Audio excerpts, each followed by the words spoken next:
Perfect.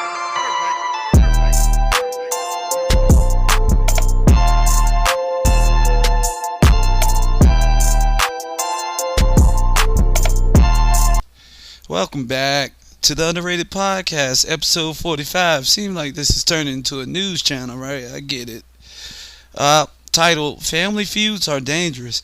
Now, before we break into this topic, man, I gotta give a promotion for my man Tony 2 Times out of Baltimore.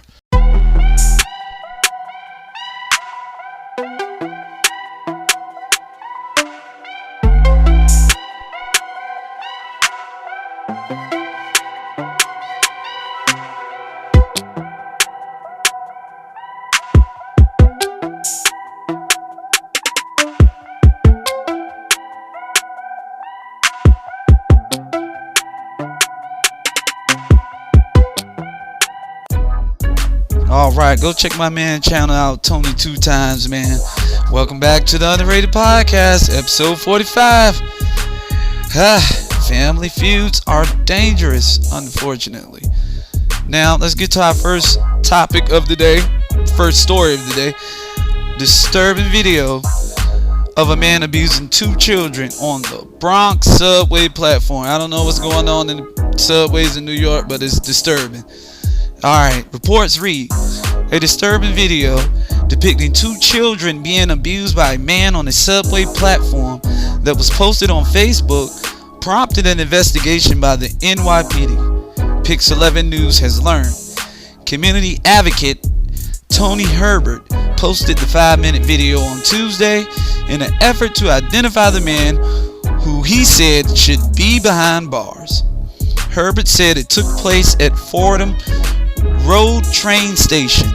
Police later said it happened on January the 22nd around 9 p.m. The NYPD's investigation is centered around the video. In the chilling video, the man is seen closed fist punching one child several times in the chest and pulling the other child by the hair as he jerks them around several times. It's a quote from Herbert. I am in tears and feel all levels of anger watching this video where this guy is terrorizing these kids and hurting them.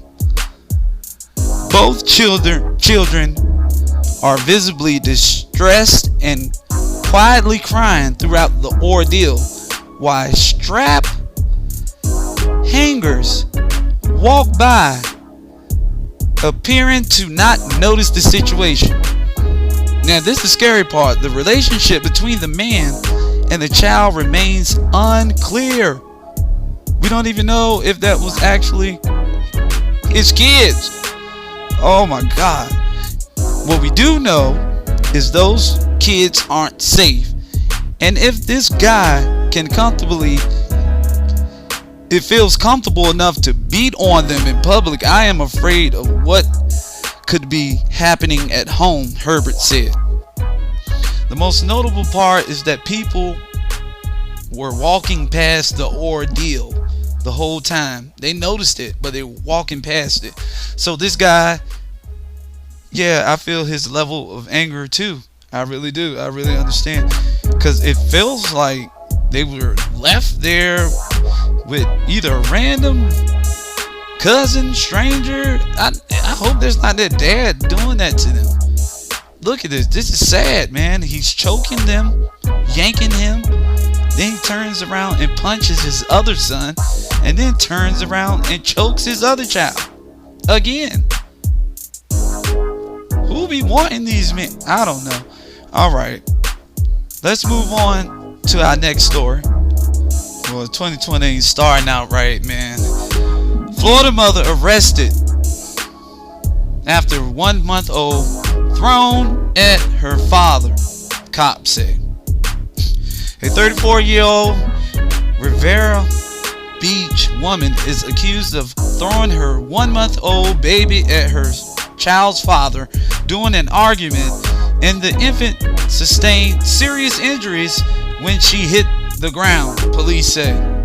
According to the arrest, Shayna Raquel Vega pulled a knife on the baby's father during the dispute. Why you can't say child's father? You just said, alright, I'm being petty.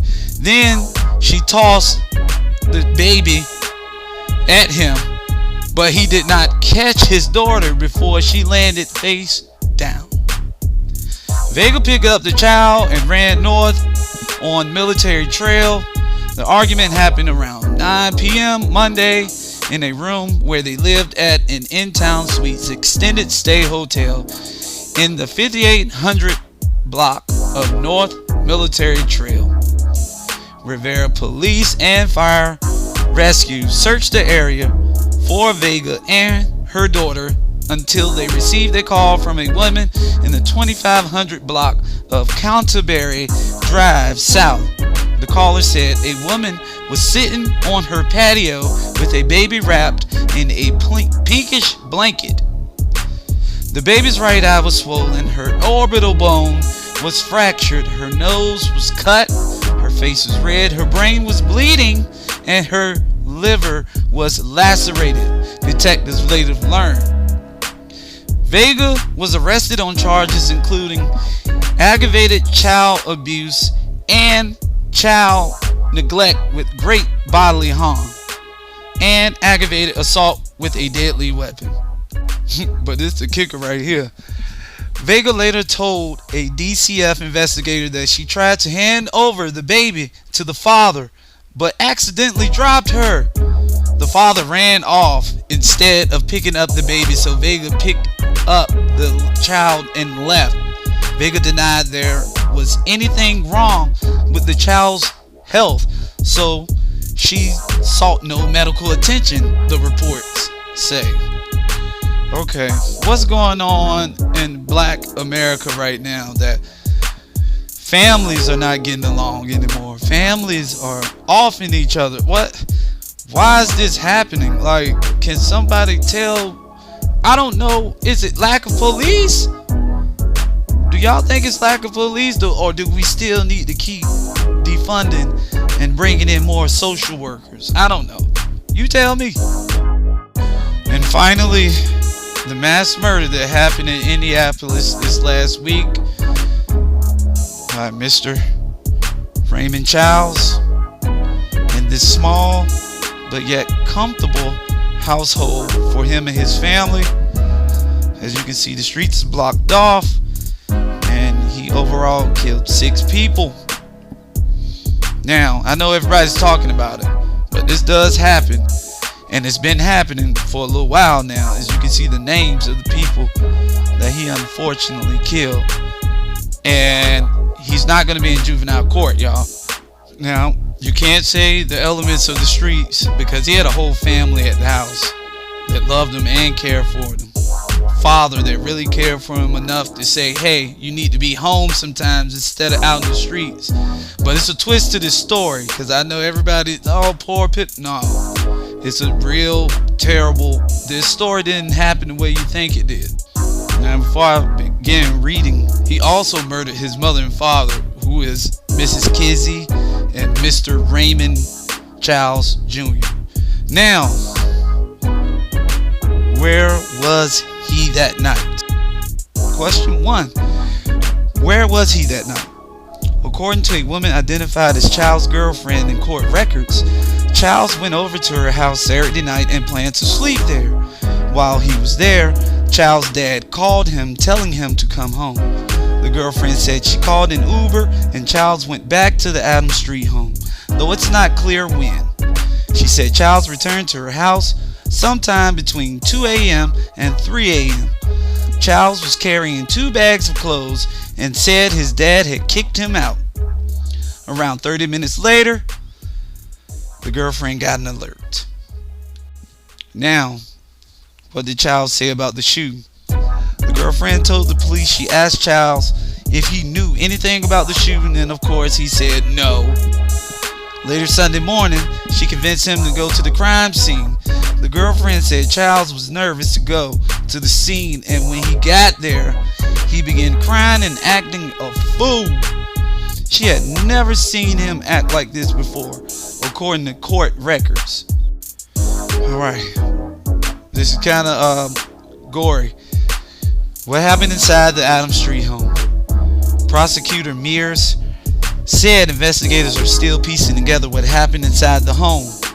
But according to court records, the surviving brother told police Charles had gotten in trouble that night for leaving the house without permission. When Charles got home, his father told him he would be in trouble later.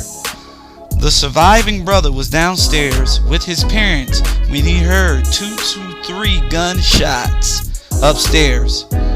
He then heard his sister yell, "He shot Elijah."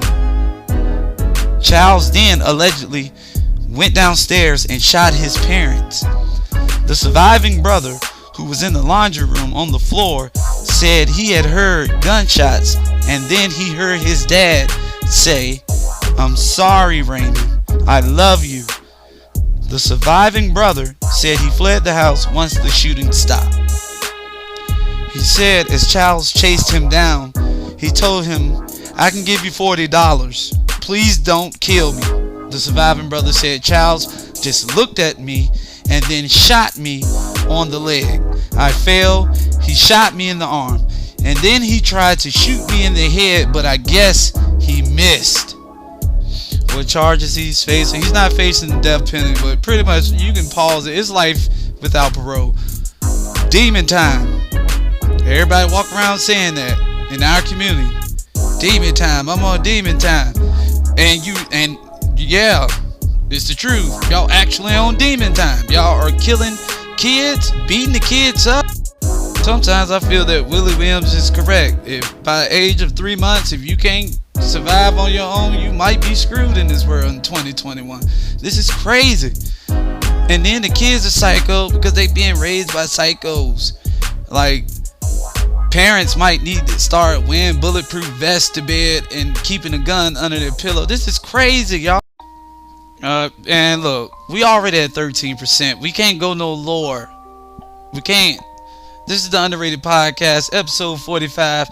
Family feuds are dangerous in 2021. Make sure y'all check my man out, Tony 2Times channel, man. Subscribe, man. Got some great interviews, great edit work. Check out my Aunt G Reacts, episode 8, Healing After Cheating reaction video. And also my last podcast, which is pretty much a spin-off of this podcast. Comment, subscribe, and let me know if y'all like the new logo or go back to the old. And we're out.